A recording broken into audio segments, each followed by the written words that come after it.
Hey everybody, welcome back to the channel. Today we have Trophy Guide and Roadmap for Until Dawn. This was a sleeper hit that Sony launched back in 2015. Horror, narrative-driven game, very similar to the Quantic Dream games, where the focus is around narrative versus gameplay. This video here will be looking at a full Trophy Guide and Roadmap. I'll explain exactly how to get the Platinum Trophy in this game without spoiling any of the story content. So you won't need to worry about spoilers, and you can still go away and enjoy this game, but you'll know how to get the Platinum Trophy now. Let's dive in and take a look at it.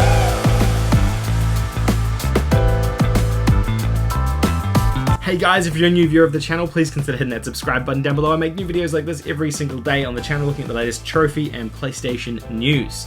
We're currently working through a series of videos, doing a video for every single one of the PlayStation Plus collection games in November 2020. Until Dawn is one of those games. Let's have a look at the trophies for it. Until Dawn is a 3 out of 10 difficulty. It's a really straightforward platinum. The game itself focuses so heavily on narrative and choice. Butterfly effect, consequence, that sort of thing.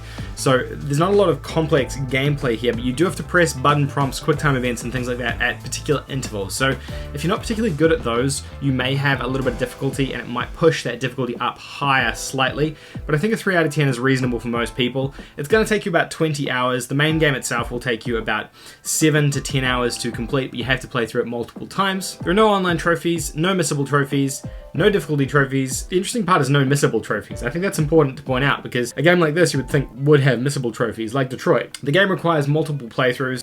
There is a chapter select function so you can scroll back, and there is only one trophy stack for this game. In terms of trophy breakdown, it's really straightforward here. There's 19 trophies, 1 platinum, 9 golds, 5 silvers, and 4 bronzes. These are split into 14 story-related trophies, 4 collectible-related trophies, and 1 platinum trophy. Pretty simple, very similar to what we saw in Detroit when we looked at that trophy list as well. Steps to platinum.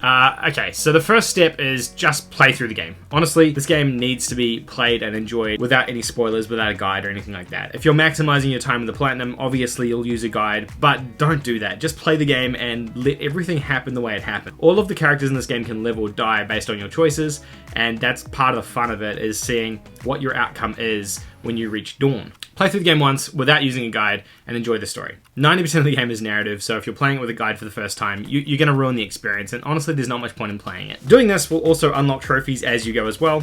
You'll inevitably unlock some of the story related trophies by doing this, or some of the random narrative based trophies doing this, which is going to make steps 2 and 3 easier in the long run anyway. Step 2 would then be to go through the game using a collectible guide, collecting all of the collectibles that you see along the way. But the focus of this playthrough is to make sure you get through the entirety of the game with all the characters alive. You would have played it once already, so you'll have a decent idea of when people might be able to die and when they might be able to survive based on decisions that you made previously.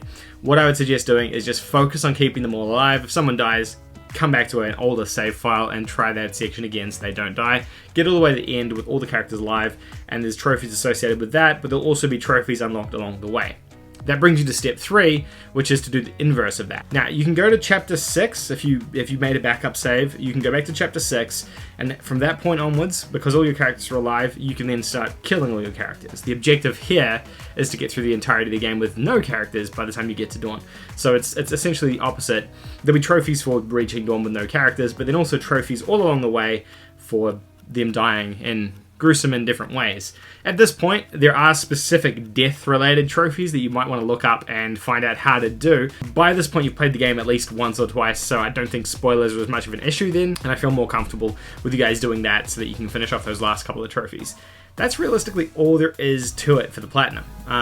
Because you're playing through this multiple times, you're going to be dinging trophies all along the way. There's obviously that one playthrough where you need to use a collectible guide, which is kind of meh. I don't really like doing that myself, but it is necessary for a game like this as well. I don't know why this game needed collectibles, to be honest. It probably really didn't. I haven't built a notable trophy section for this video either. I don't think it really warrants one because they're so focused on specific death animations and things like that.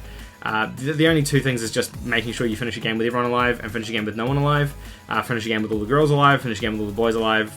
There's a couple of trophies for that sort of stuff, but otherwise I wouldn't really worry too much about it. I would just enjoy this game.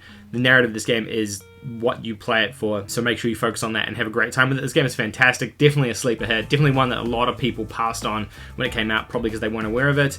And honestly, this game here gave Quantic Dream a run for their money, producing sort of a better narrative-driven cinematic experience than they even produced with some of their earlier games. So well worth your time, this one here.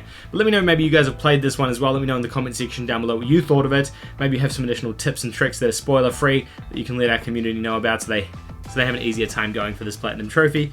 If you do, put them in the comment section down below. If you enjoyed this video, give it a thumbs up, and I'll be back tomorrow with another video in the PlayStation Plus collection. Thank you so much for watching. I'll see you in the next one. Bye!